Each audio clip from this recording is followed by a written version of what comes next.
Yeah, George, good morning to you. This was, as you said, that backdrop for that photo op. And now in the face of all of this controversy, the White House is saying that those authorities moved in on those peaceful protesters in order to enforce Washington, D.C.'s 7 p.m. curfew. But let me tell you what the reality was. Those U.S. Park Police, those Secret Service police moved in on those peaceful protesters a full 25 minutes before that curfew was supposed to even start.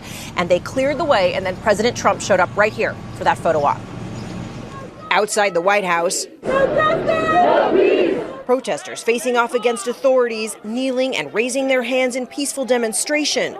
But then, almost suddenly, U.S. Park and Secret Service police began shoving and hitting, striking this Australian news crew as they were live on the air. Oh. Whoa! And as police move in,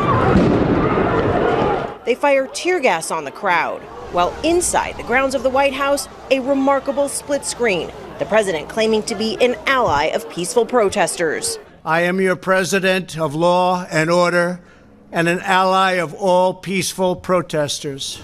President Trump called on governors to deploy the National Guard, threatening to dispatch active duty U.S. military to American states if they don't crack down. But to do that, he would have to invoke the Insurrection Act of 1807. A rarely used law that hasn't been enacted since the Rodney King riots in the 1990s. If a city or state refuses to take the actions that are necessary to defend the life and property of their residents, then I will deploy the United States military and quickly solve the problem for them. And in Washington, D.C., where the president has jurisdiction, President Trump acting with force. As we speak, I am dispatching thousands and thousands of heavily armed soldiers, military personnel, and law enforcement officers to stop the rioting, looting, vandalism, assaults, and the wanton destruction of property. And then, in a made-for-reality TV primetime moment, the president and his entourage left the White House and walked through that park where protesters had been cleared moments earlier. He went to historic St. John's Episcopal Church, which had been burned in a fire during protests a night earlier. There, the president held up a Bible for the cameras. Is that your Bible?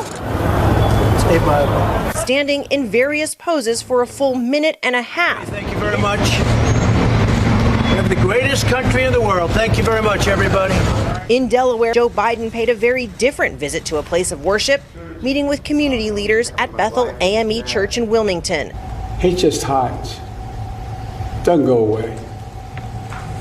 And when you have somebody in power who breathes oxygen to hate under the rocks, it comes out through the rocks. The remarkable scene in D.C. followed a remarkable conference call earlier in the day where the president berated governors of both parties. They're going to run over you. You're going to look like a bunch of jerks.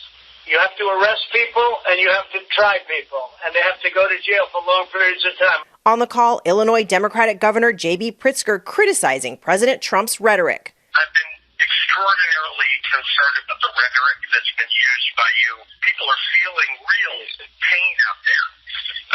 And we've got to have national leadership in calling for calm and making sure that we're addressing the concerns of the legitimate peaceful protesters. That will help us to bring order.